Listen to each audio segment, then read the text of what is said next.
There was a course for Chinese people last week. Their dedication and determination really paid off.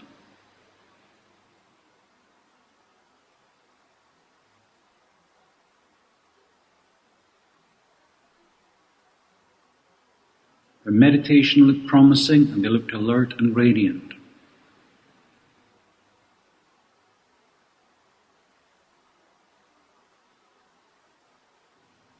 Thai people must try their best as well.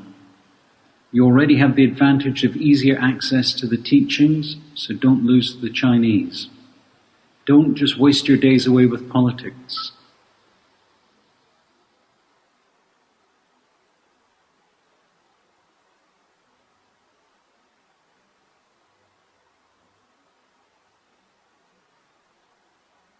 Constantly following the movement of the politicians and interest groups.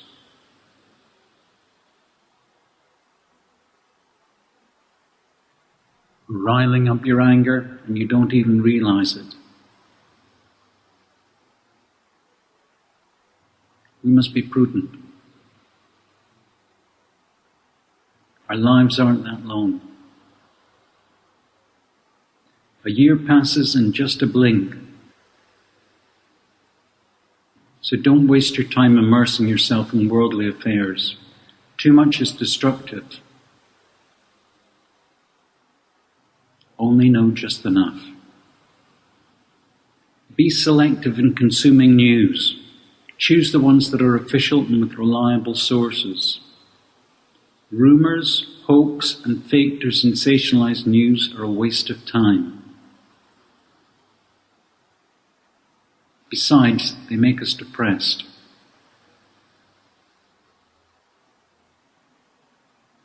If we use that time spent to observe ourselves, we'll see that the real villain isn't anyone but ourselves.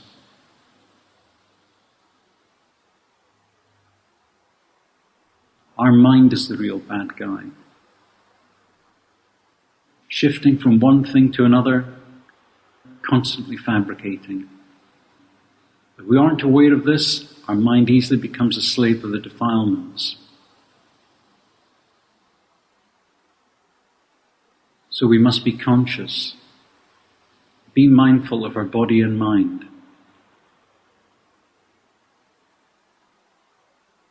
Have nothing to do and observe the breath. Breathing in Bud, breathing out To, or observe the postures and movements of our body.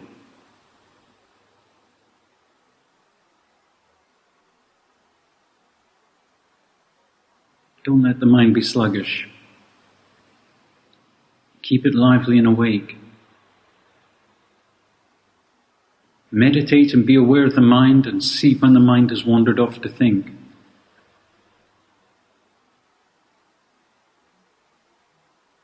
And know when the mind is over-focusing.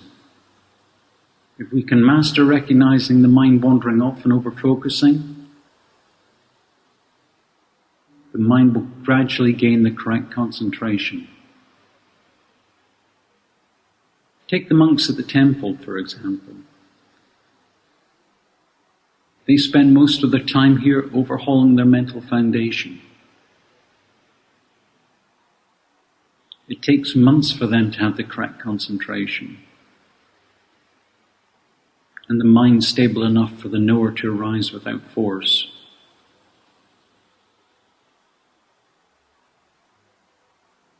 Only when there's the knower mind can we truly cultivate wisdom. Without a stable mind, we can't really develop wisdom because the mind is too scattered. I've been teaching about don't wander off and don't over-focus since I was still teaching at Suan Po. It sounds funny, doesn't it? What kind of meditation is this, don't wander off and don't over-focus? Essentially, it's how to re-establish the concentration foundation. Without concentration, our mind wanders all over the place. With wrong concentration, we over-focus and suppress. A scattered mind prohibits us from being mindful of body and mind. Even though we may be able to see our mind or the body while over-focusing, it's impossible to see their truth. Consequently, it's crucial to practice mindfulness often. The correct concentration can only occur from the right mindfulness. If it's the tranquil concentration, we guide the mind to stay with one object of its liking, and the mind enters into the peaceful state. However, if we want the concentration for wisdom development, we meditate while observing the mind at the same time. This way, the right concentration conducive for wisdom development will arise. So there are two tiers to the right concentration meditation. The first is to have a tranquil, peaceful mental state for the mind to recharge. Without enough energy, the mind cannot cultivate wisdom. The second is to have a stable mind that can see the changes of the phenomena. Some monks here started off over-focused and overthinking. After having been with me for years, 4 to 5 years even,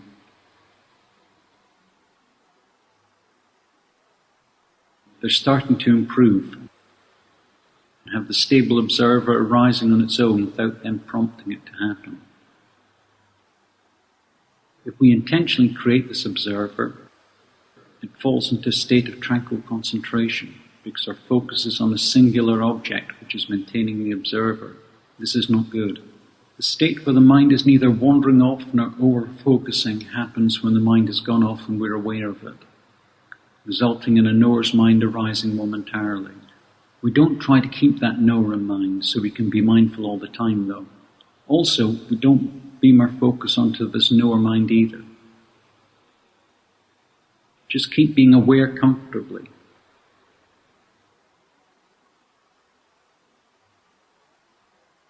Mindful of the mind moving off to some phenomena like a vibrating sensation, for instance. A monk told me this morning that he saw it, but he was also aware that he wasn't developing wisdom. He saw that occasionally some stories and fabrications such as craving, anger, delusion, happiness, or suffering, etc. arose. These formations didn't occur often, but the vibrating sensation in the mind was constant. So observing that sensation is a tranquil concentration because we focus on one mental object. Differently, seeing a phenomenon clearly arises, exists, and then disappears is wisdom development. Wisdom development doesn't happen all the time. It actually happens only once in a while, so we don't need to rush. Keep practicing regularly. At this point, observing our body and mind is often more crucial than rushing to gain a lot of wisdom. Keep on observing how our body works. But if we can see the mind, then observe the mind. Whenever we cannot see the mind, then go back to observing the body. See the body breathing, standing, walking, sitting, lying down, moving and staying still, for example. Keep observing like this, and when the mind has enough concentration, you'll see the movements of the mind and the formations that are good, bad, happy or sad.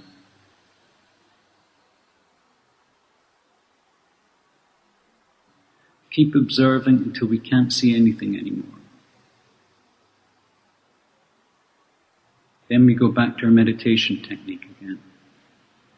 This is how to practice Dhamma. Meditation takes time, especially when our faculties are still weak. Those with high merits, they would meet the Buddha, listen to his teachings and attain enlightenment. Some of them achieved the right view in a very short time. Some took only 7 days to reach full enlightenment, while some may take 15 days. For us, even in 15 years we may possibly never have a stable knower's mind. Our merits are far from comparable, but don't worry. We can cultivate to increase our merits. Those with high merits were weak like us before. We must persevere and patiently practice Dhamma every day. Keep observing our mind, and if we can't see the mind, then observe the body. See that body breathing, standing, walking, sitting, lying down, moving, and staying still. Observe like this repeatedly, and the mind will gradually gain strength. The strength of the mind is quite hard to explain. When we meditate, we can feel whether our mind feels strong or it's weak and exhausted.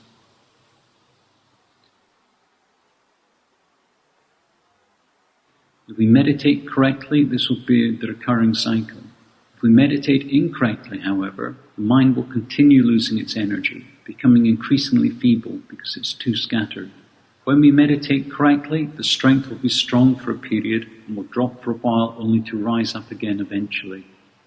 Note that we do not try to have a mind with strong energy all the time. The mind that is stable and with concentration and strength can only exist temporarily. It's impermanent, and just like everything else.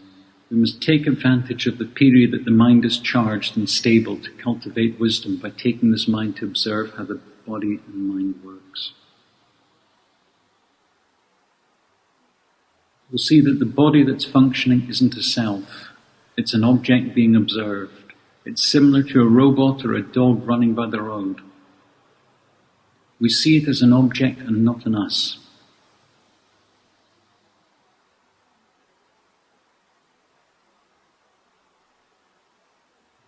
See how the mind changes and moves until we distinctly see that all these phenomena are not self. Be it that the body that's breathing, standing, walking, sitting, lying down, moving or staying still, none of this is a self. Neither is happiness, suffering, goodness or evil. All of these are just objects being observed. They rise and fall off all the same.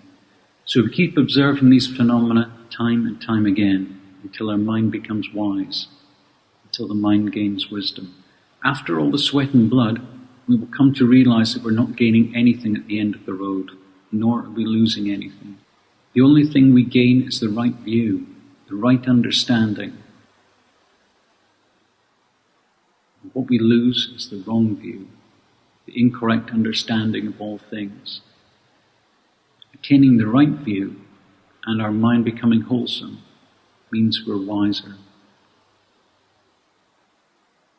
Having the wrong view, accumulating unwholesomeness, is for the fool. We can only attain the right view to correctly understand only by observing the phenomena time and again. Honestly, see them as the way they are repeatedly until our mind understands. Emphasis on the mind understands, not us understand. Listen to a lecture or my teaching. We can understand or even remember enough to argue with others. However, Dhamma may never truly exist in our heart. That's only external, only citing the words of the teachers. We must experience it ourselves. If we can't see these phenomena, it means we cannot successfully meditate. To be able to see these phenomena, the mind must not wander off or over-focus, so we can truly see them in real light as they realistically are. So my teaching about not wandering off or not over-focusing is not something trivial. If we can do this, our meditation will progress smoothly. I didn't just make this up groundlessly.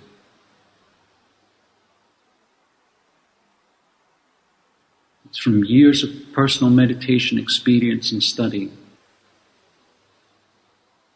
To conclude, the right concentration can only happen when the mind isn't wandering off or over-focusing. Look around. Most of the Dhamma practitioners are over-focusing experts. They cannot truly develop wisdom, not from beaming the concentration or keeping the mind still. Those who aren't practitioners, their mind is only always lost in something, never aware of their own body and mind. Between wandering off and over-focusing is actually better. The wandering mind leads us to the realm of woe. Over-focusing, however, can lead us to heaven, because while we're over-focusing, we aren't doing any bad conduct. On the contrary, we can do so many bad deeds while our mind is sent out. In conclusion, between the two, having the mind wandering off is far more dangerous. Even though we cannot attain enlightenment from over-focusing, at least we're not accumulating bad deeds during this time. If our goal is to attain enlightenment, we must realize that when we're over-focusing, even though we can see the phenomena, we cannot see the three characteristics. For example, if our focus is beaming on the body, we won't see that the body is impermanent, under oppression, or non-self. We'll only see that the body is something that the mind is passively seeing. In that state, we're not going to hell, but we're not gaining wisdom either. So it's impossible for the enlightenment to happen. The key is to keep seeing the mind. Take on a meditation technique, whichever we have affinity with. One is not better than the other. No technique is better than another. If we're comfortable with Bhutto, then do Bhutto. If breathing meditation works for us, then do breathing. If only chanting Bhutto, or only breathing is too light, we can even breathe in Bud, breathe out Do, or stack any chanting on top of the breathing.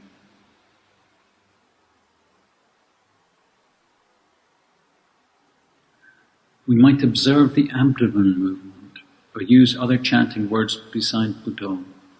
They're all the same. They're just the object we use to observe the mind. The chanting and meditation objects are there as a tool to observe the mind, to see the nature of our mind.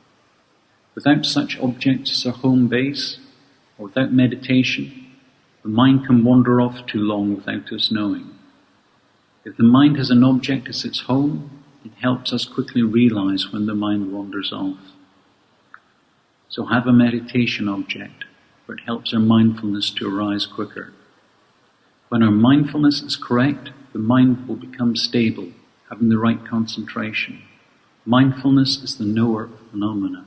If we see a phenomenon correctly, seeing it as it's truly happening, the correct knower will arise, along with the right concentration. This knower is not the concentration itself. The knower is the product of the mind with the right concentration. We must be able to distinguish this.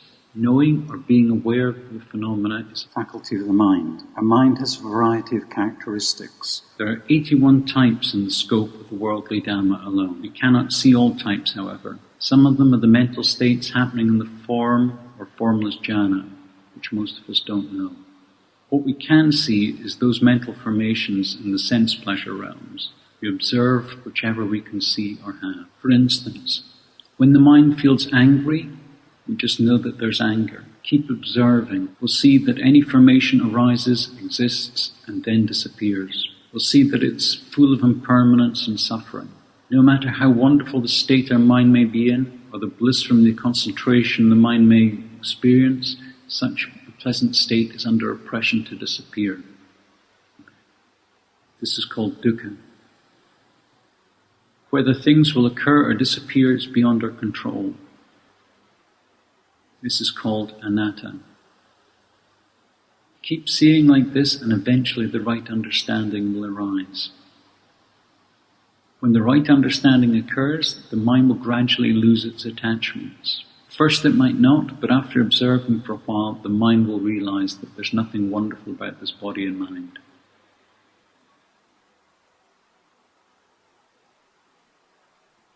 They're suffering, harmful, detrimental, boring, and tiresome.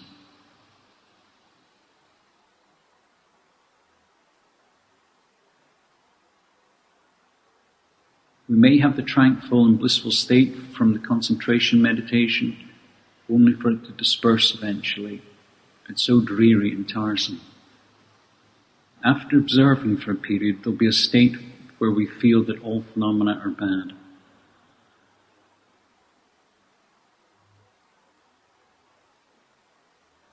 When this feeling arises, the mind will want to get out of this state. It will struggle, wanting to break free, and we need to be aware when this happens.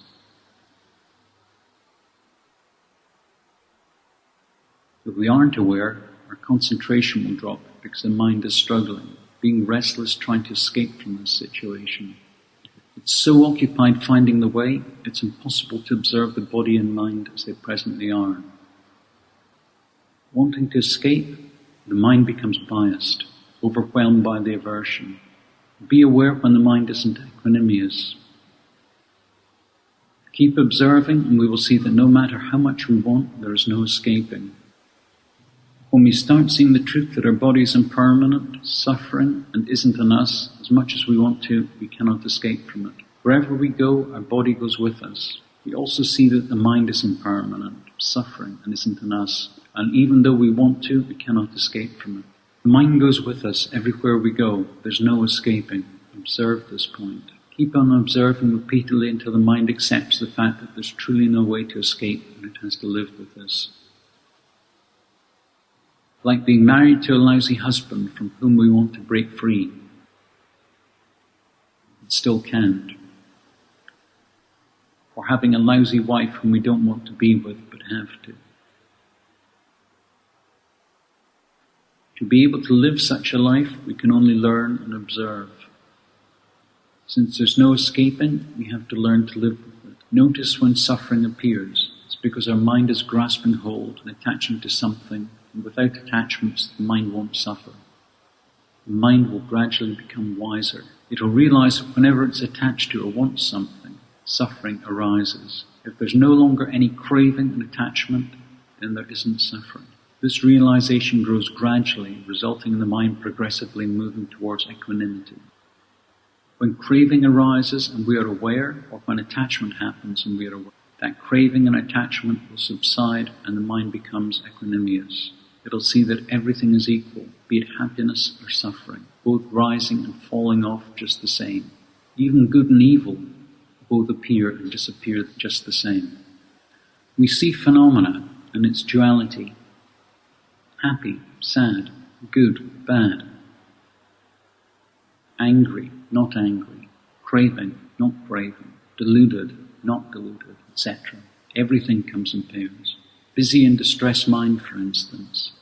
See these repeatedly until the mind realizes the truth that there are two sides to everything.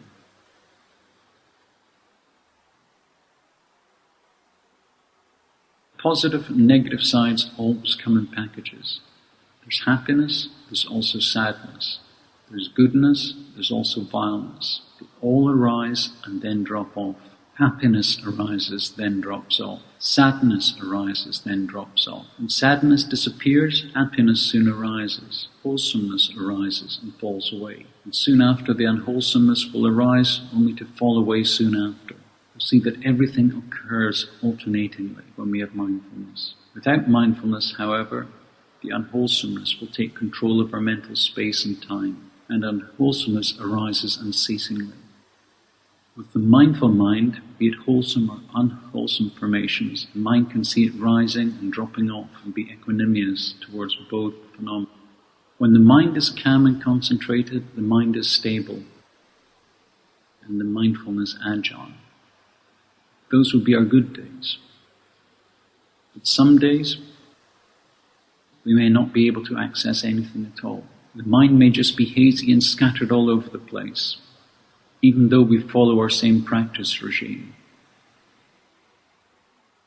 With higher practice mileage, we'll see that either way is the same.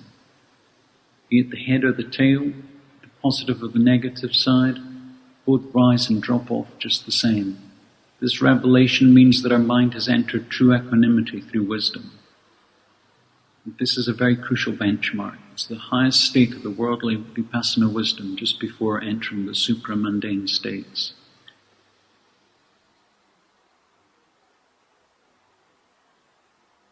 The worldly wisdom states can still change between progresses and regresses alternatingly. The more we practice, the more the mind gains equanimity. The mind will learn to truly simply be aware. Happiness arises and the mind is impartial, not indulging in gratification. Sadness happens and the mind won't sink into the aversion. Wholesomeness arises, the mind is neutrally aware. Unwholesomeness arises, the mind is neutrally aware. The mind won't struggle, won't add more to the feelings, and as a result, the mind becomes collected. When both the mindfulness and the concentration are sufficient, the mind dwells in the concentrated state. If our wisdom development is enough at that point, enlightenment will occur. Without enough wisdom accumulation, enlightenment cannot occur in spite of sufficient mindfulness and concentration. Sufficient levels differ in different levels of enlightenment. For example, in comparison, a stream enterer only has a little concentration, a little wisdom, and good silas.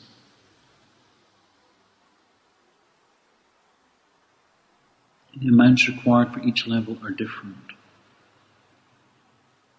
The more we meditate and our mind gains Dhamma insights, the more mental energy it takes. We need to recharge, which is done by practicing separate mental and physical aspects and observing the nature of the aggregates. If the mind gets too scattered, then do tranquil meditation. Continue like this until our energy is full enough. It will repeat the cycle. It's similar to damming up the water. At first our collection, it was this high. Enough to flow into a canal below. But for it to flow into a canal on a higher plane, we need a higher collection level. Be patient and persevere.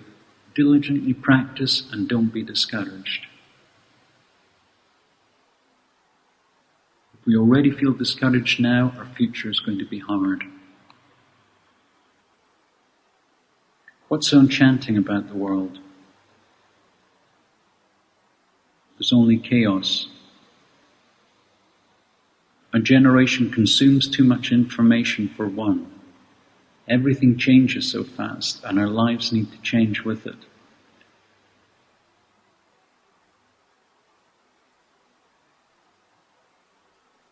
We all need to adapt to changes, rearranging our lives, and it's taxing. Unable to adapt and failing to go with the waves, we simply fall out of the loop, being left in the dust with a trying life.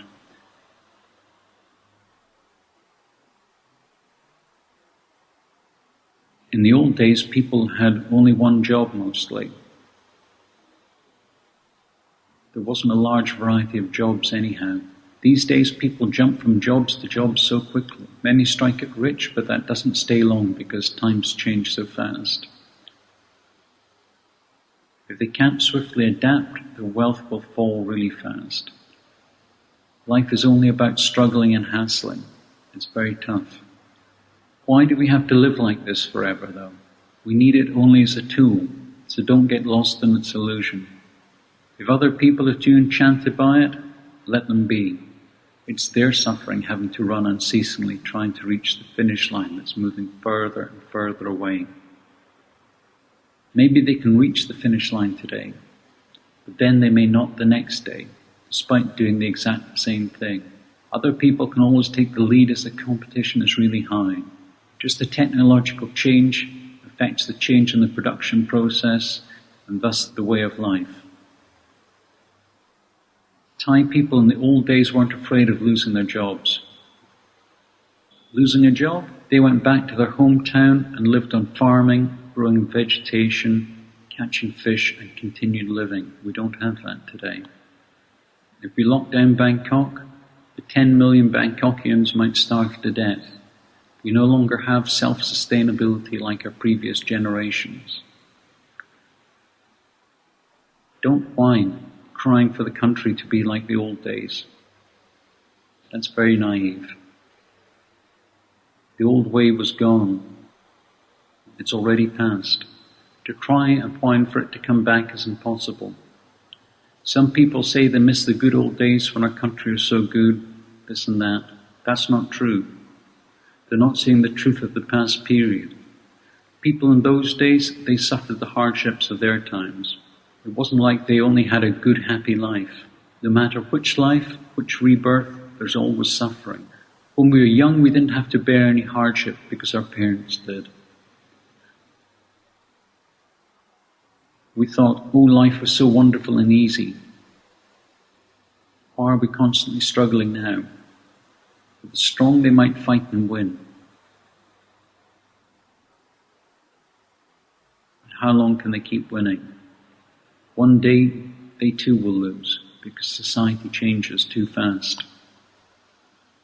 If we can't remain grounded and accept the changes, we are doomed to suffer. On the contrary, if we can see the truth that this is the way of the world, it doesn't always go as we want, and we have to live with it. There's no escaping. We can learn to live with it and be happy. World events, news and information won't bombard and hurt us.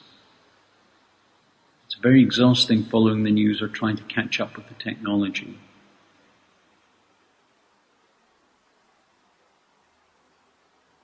Just having enough to survive and to eat, that's already good enough. Then we must develop our mind to higher quality, so we can have something stable and lasting to rely on. We'll come to see that this world is empty. It can only lure deluded people. People not under delusion can live with the world consciously, not being abused by it. Some people have their own picture of an ideal society. It should be like this or that way. Why is there the word should though? Because it isn't how they want, and what they want is how it should be. If only society is exactly how they want, they wouldn't want it to be any other way to begin with. See how we keep on dreaming and craving? It's impossible for the mind to find peace and happiness. Keep practicing Dhamma, and one day we'll have the taste of true peace and happiness.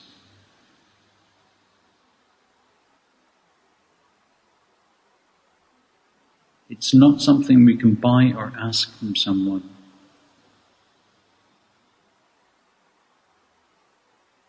We have to develop it within ourselves by learning what is substantial for us and what is not.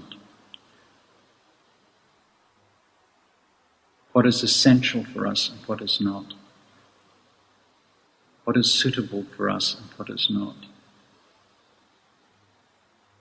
And we learn to let go. When we are strong, we might have everything under our command or the company under our power. One day, though, our authority may decrease and our power is reduced. Our company may flourish one day and crumble the next. The winner may lose the next time. No one wins or gains forever, so we struggle and hassle with increasingly bigger and bigger targets. What we want may start small at first, but once we get it, we start craving for the next thing. When we finally have a lot, we're afraid to lose it. Where's the happiness in such a life? Alright, let's end here today. Whether or not one can attain dana depends on one's own effort. That's it for today's streaming. Go practice now. Learn to assess and be aware of our own mind and body. Commit to a meditation technique, be it breathe in Bud, breathe out Do, or see when the body is standing, walking, sitting or lying down. Just do something and don't let the mind totally forget about the meditation object, but also don't just beam your attention over focusing on that object either. Keep doing this and eventually there'll be progress. It takes time.